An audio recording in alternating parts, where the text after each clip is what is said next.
ဒီမှာကြည့်ပါကျွန်တော်ဘာ programming ပညာမှာ pro ဖြစ်စရာမလိုပဲနဲ့ဒီ Telegram bot ကို AI နဲ့9မိနစ်အတွင်းလုပ်ခဲ့ပါတယ်ကျွန်တော် bot တစ်ခုကိုဆောက်ဖို့ဆိုလို့ရှိရင်အရင်က code တွေအများကြီးရေးရတယ်ပြီးလို့ရှိရင် error တွေတက်တယ်အခုတော့အဲ့ဒါကြီးမလိုတော့ဒီနေ့မှာတော့ Python နဲ့ AI ကိုပေါင်းပြီးတော့ Telegram bot တစ်ခုကိုအမြန်ဆုံးနဲ့အလွယ်ဆုံးလုပ်ပြသွားမှာဖြစ်ပါတယ်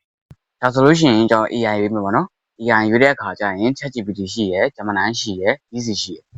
ကျွန်တော်ကတော့ Gemini ကိုရွေးပါတယ် Gemini နဲ့ရောက်ပြီဆိုလို့ရှိရင်ကျွန်တော် prompt ရေးရမယ်ပေါ့နော်အဓိက prompt ထဲမှာထည့်ဖို့ကကျွန်တော် Telegram bot တစ်ခုလုပ်မယ်ဆိုတဲ့အတွက်ကြောင့်မလို့ Telegram bot တစ်ခုကိုလုပ်မယ်ပြီးလို့ရှိရင် Pine.3 app ဆိုတဲ့ Pine.3 ဆိုတဲ့ app ကိုသုံးပြီးတော့ကျွန်တော်တို့ bot creation ကိုစမှာဖြစ်တဲ့အတွက်ကြောင့်မလို့အဲ Telegram bot ကိုလုပ်မယ် Pine.3 မှာ Telegram bot တစ်ခုကိုလုပ်မယ်ပြီးလို့ရှိရင်နားလဲလွယ်ပြီးတော့အဲ structure အပြည့်စုံရအောင်လို့ step by step ငါ့ကိုတခြားပြပေးဆိုတဲ့အဲ prompt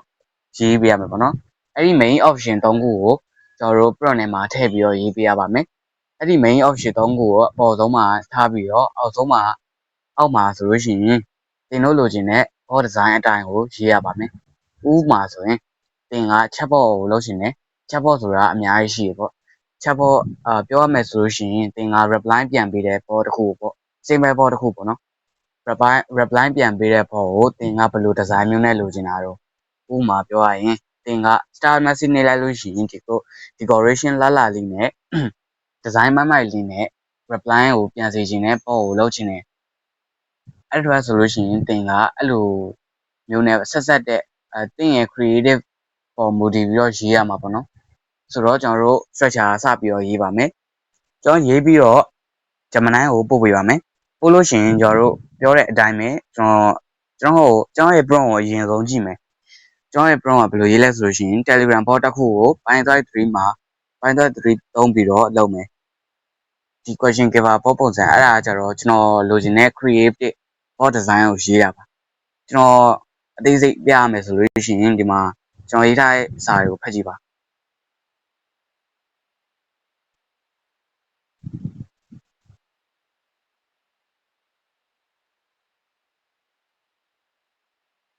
ဒီမှာဆိုလို့ရှိရင်ကျွန်တော်စာတွေအများကြီးတော့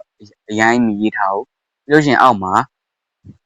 step by ငါ့ကို step by step ပြပေးပြီးတော့လိုအပ်တာအကုန်ရေးပေးဆိုတော့စာလေးထည့်ပြီးတော့ရေးပေးရပါမယ်ဆိုတော့ကျွန်တော်တို့ input ကတော့ရေးပြီးပြီ output ကဘယ်လိုထွက်မလဲဆိုရင်ကြည့်ရအောင်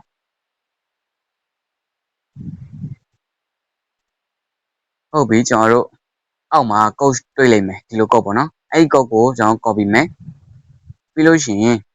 ကျွန်တော် Pine.3 ဆိုတဲ့ app လေးကိုသွားပါမယ်တကယ်လို့ Pine.3 app ကိုမရှိလို့ရှိရင်ကျွန်တော်ရဲ့ Telegram channel မှာ app ကိုတင်ပေးထားတာဖြစ်တဲ့အတွက်ကြောင့်မလို့ Telegram channel မှာအပြည့်စုံရှိပါလိမ့်မယ်လိုအပ်တဲ့ pin install တွေအကုန်လုံးပေါ့နော် Pine.3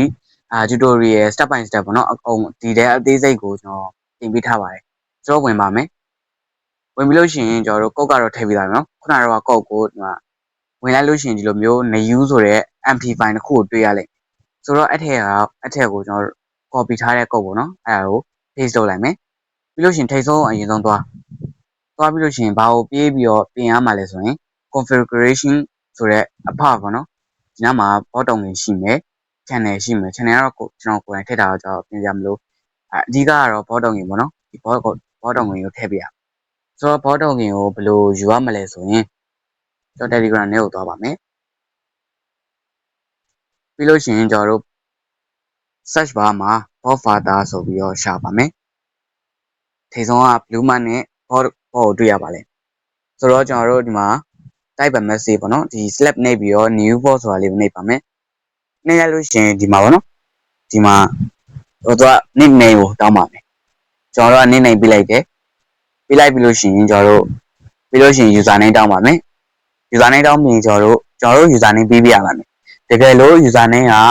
2နေရာသူများတွေယူပြီးသားဖြစ်လို့ရှိရင်ကျွန်တော်တို့မတူတဲ့အစ်စ်ကိုရေးပြရပါမယ်တကယ်လို့ရသွားလို့ရှိရင်ဒီလိုမျိုးပေါ်နေတယ်ပေါ့နော်အဲ့ဆိုလို့ရှိရင်အောက်မှာ use this token to access http API ဆိုပြီးတော့အောက်ဆုံးက code လေးကိုဖိနေလိုက်မယ်ဒါဆိုရင် copy ပြီးသွားပြီ ဆိုတော့ခုနကပိုင်းထွက်3ရောဝင်ပါမယ်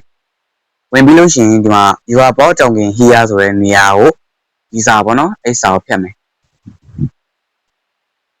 ဖြတ်ပြီးလို့ရှိရင်ကျွန်တော်တို့ copy ထားတဲ့ bot ကြောင့်ကိုထည့်ပါမယ်ထည့်ပြီးလို့ရှိရင်ရပါပြီ bot run လို့ရပါပါနော် bot မ run ခင်ကျွန်တော်တို့အဓိကအချက်ဖြစ်တဲ့ pin install ကိုကျွန်တော်အရင်ဆုံးလုပ်ရပါမယ်အပေါ်က menu ကိုနှိပ်ပြီးတော့ run path တဲ့ကကျွန်တော် terminal ကိုသွားပါမယ်သွားပြီးလို့ရှိရင်ဒီလိုမျိုးတွေ့ရလိမ့်မယ်ဆိုတော့ကျွန်တော်တို့ဒီချက်မှာပါရိုက်ထည့်ရမှာလဲဆိုတော့ pin install python telegram ပေါ့ပေါ့နော်ဒါမျိုးရိုက်ထည့်ပြီးလို့ရှိရင်ဒီအပြာရောင်ပေါ့နော် set ဘာတစ်ခုတစ်ချက်နှိပ်လိုက်မယ်ဒီလိုမျိုးစာရှိတွေပေါ်ပြီးတော့တကယ်လို့သင်ကမ download ရသေးဘူးဆိုလို့ရှိရင်အဲ့ဒီ downloading button လေးပေါ်လိုက်မယ်ပြီးလို့ရှိရင်အောက်မှာ successfully downloading ဆိုပြီးပေါ်လိုက်မယ်ခဏတော့စောင့်ပြရရဲ့ဗျဆိုတော့ကျွန်တော်ကတော့ download ပြီးသားဖြစ်တဲ့အတွက်ကြောင့်မလို့ဒီလိုမျိုးပေါ့နော် already requirement already sensitive ဖြစ်နေတယ်ဆိုတော့ကျွန်တော်တို့စပြီးတော့ run မယ်ပေါ့နော် bot တုံငင်လည်းထည့်ပြီးသွားပြီတကယ်လို့မ run ခင်ကျွန်တော်ကြိုပြောပါမယ်ဒီ code တွေကကြတော့ကျွန်တော်ဒီမှာ new ဆိုတဲ့ဒီနားမှာ star လေးရှိတယ်အဲ့ဒီ star လေးပေါ်နေလို့ရှိရင်ကျွန်တော်တို့ဒီ app ဖြတ်ထွက်လိုက်တာနဲ့ session လိုက်တာနဲ့ပေါ့နော် session လိုက်တာနဲ့ကျွန်တော်တို့ရေးထားတဲ့ code တွေအကုန်ပြတ်သွားနိုင်ပါတယ်ဆိုတော့ကျွန်တော်တို့ဒီ file ပုံစံလေးပေါ့နော် file icon လေးကိုနှိပ်ပြီးတော့ကျွန်တော်တို့ရဲ့ project ကို save ရပါတယ်ဆိုတော့ file icon နှိပ်ပြီးတော့ကျွန်တော် save ကိုနှိပ်ပါမယ် save ကိုနှိပ်ပြီးလို့ရှိရင်save ကိုနှိပ်ရတဲ့အခါကျရင်ဒီလိုမျိုးပေါ်လာလိမ့်မယ်ဆိုတော့ internet story ကိုသွားပါမယ်ပြီးလို့ရှိရင်တင်လို့ကြိုက်တဲ့ folder ထဲမှာထည့်လို့ရပါတယ်ဆိုတော့ကျွန်တော် save ပြီးသားဆိုတော့စပြီးတော့ run ပါမယ်ကျွန်တော်စ run မယ်is running ဆိုပြီးပေါ်လာပါတယ်ဆိုတော့ကျွန်တော်တို့ဒီ Python 3ကို split control နဲ့ထားပြရမှာပေါ့နော်ဒီလိုမျိုးပေါ့နော်ဒီလိုမျိုးတစ်ဖက် run ပေါ့နော်တကယ်လို့ split control မရတဲ့ mobile phone တွေဆိုလို့ရှိရင်ဖုန်းတစ်လုံးအပိုနဲ့ run ပေးရပါတယ်ဗျဆိုတော့ Telegram နဲ့ကိုသွားပါမယ်ကျွန်တော်ရဲ့ bot တွေကိုသွားမယ် okay ကျွန်တော်တို့ bot တွေကိုရောက်သွားပြီဆိုလို့ရှိရင်ဒီလိုမျိုးပုံစံနဲ့တွေ့ရလိမ့်မယ်ဆိုတော့ start bot နေပါမယ်ဒီလိုမျိုးပေါ့နော် bot က reply ပြန်လာပြီဆိုလို့ရှိရင် bot ကလုံးဝ fully generated ဖြစ်သွားပါတယ်ကျွန်တော်ရေးထားတာကကြတော့ channel join ကနေ bot မလို့ bot canvas ကတော့တူမှာမဟုတ်ဆိုတော့ bot ကို create ကောင်းသလို design ဆွဲနိုင်ပါတယ်ဆိုတော့ဒီလောက်ပါပဲဗျ